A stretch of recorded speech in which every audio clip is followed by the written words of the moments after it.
Well, good morning, everybody, and good to be with you today. Today is Tuesday, and it's Tuesday, the last day of February, February the 28th.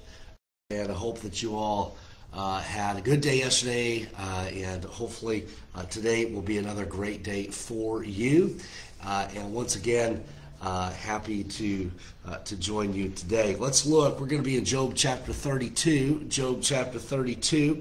And I would encourage you, if you're just now jumping on, hit that share button so that others can jump on and be a part of our live stream as well. And then I would encourage you comment and all that good stuff there. And I look forward to looking into the Word of God today. All right, here we go. Job chapter number 32. Once again, bring you greetings from the south, from Florida. And it's fairly warm here today, and going to be probably about the 80s today.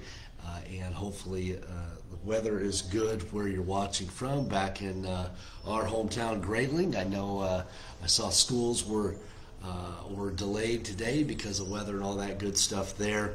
Understand that you got some snow and some ice and all that. And so I've been praying for you all. Hope you're all safe out there. And we can't wait to be back with you all and to jump back into the ministry and serving the Lord with you. We look forward to when we get back together. Okay? And so anyway, let's look. We're in Job chapter number 32. I would ask if you would to join me in verse number 6. Remember, we've been introduced to another gentleman, another one of Job's acquaintances, Elihu.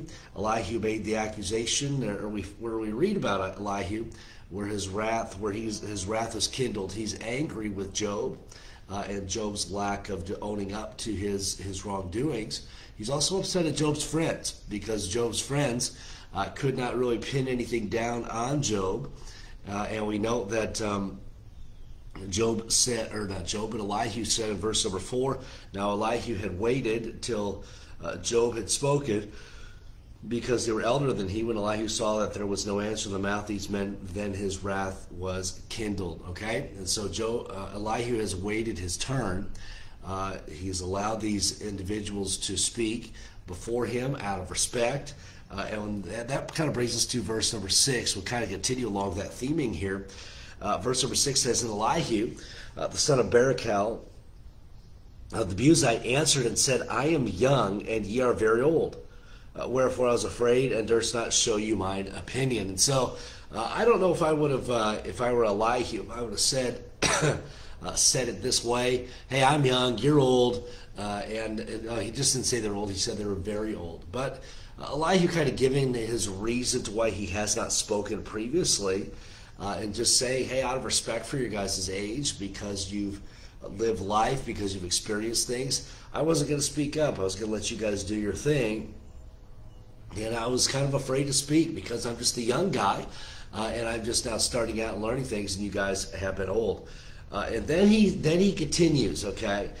He says, I said, days should speak, and multitude of years should teach wisdom. And so he say, hey, I was of the belief, and I said this and practiced this, that you know what, if you're older, that man, you've got wisdom, you've got understanding. I said that. He says, I believe that days should speak, multitude of years should teach wisdom.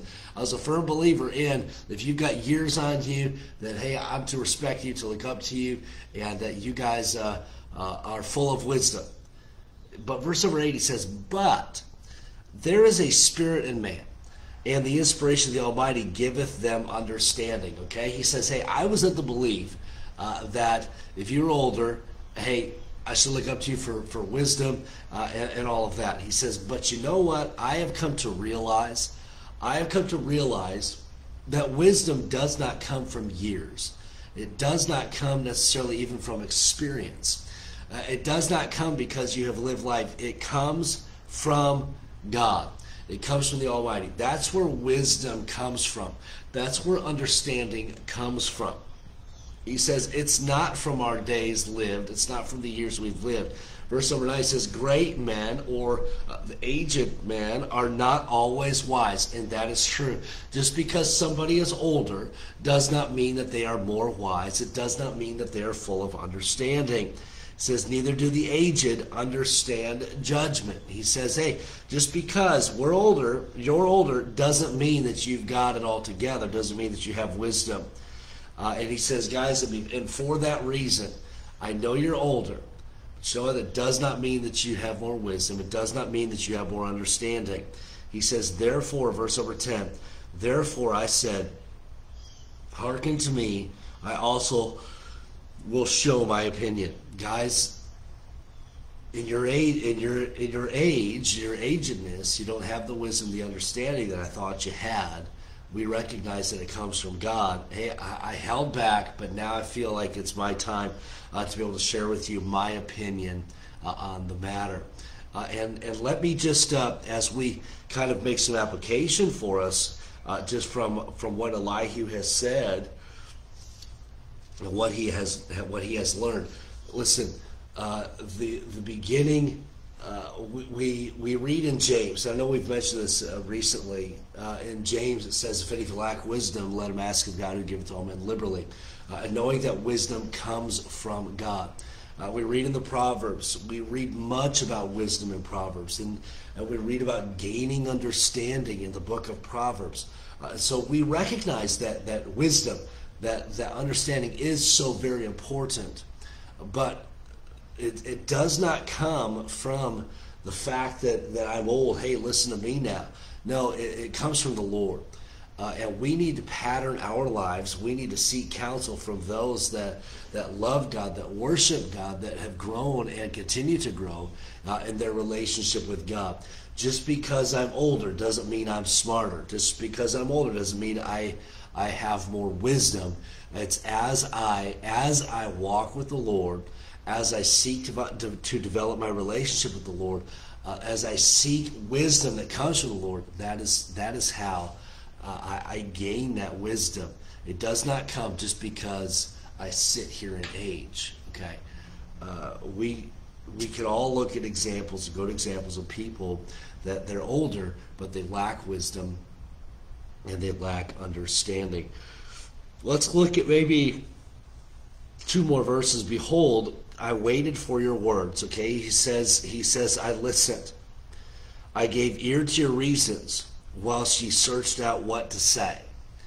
Yea, I attended unto you, and behold, there was none of you that convinced Job, or that answered his words. Lest ye should say, we have found out wisdom, God thrusteth him down, not man. And we note what he says here, and this is so very important. I want you to note just kind of what Elihu has been doing. He says, behold, I have waited for your words. What's he saying there? Hey, I've listened to what you had to say.